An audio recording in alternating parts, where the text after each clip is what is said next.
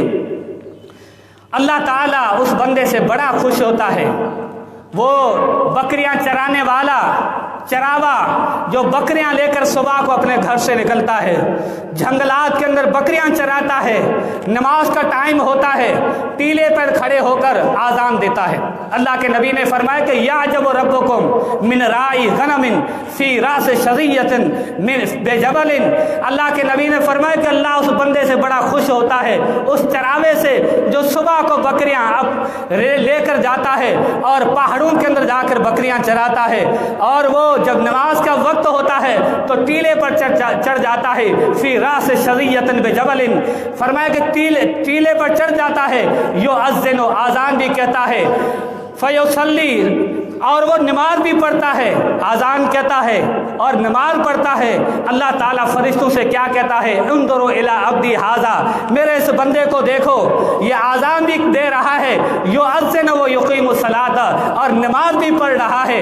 یخاف منی، مجھ سے یہ ڈرتا ہے، حالانکہ اکیلا ہے، اس کو کوئی دیکھنے والا یہاں پر نہیں ہے. ٹیلے پر کھڑے ہو کر آذان بھی دے رہا ہے، نماز بھی پڑھ رہا ہے. یخاف منی، مجھ سے ڈرتا ہے، مجھ سے یہ ڈرتا ہے. میں تمہیں گواہ بنا کر کہتا ہوں، میں نے اس بندے کو معاف کر دیا، میں نے اس بندے کو معاف کر دیا. وَأَدْخَلْتُهُ الْجَنَّةَ، میں نے اس کو جنت کے اندر داخل کر دیا. یہ کس کو عظمت حاصل ہوتی ہے؟ یہ بکریوں والا وہ جاہل انسان جو ان پڑھ ہے، بکریاں چراتا ہے، لیکن رب کی قدر جو ہے اس چراوے کے دل کے اندر ہے.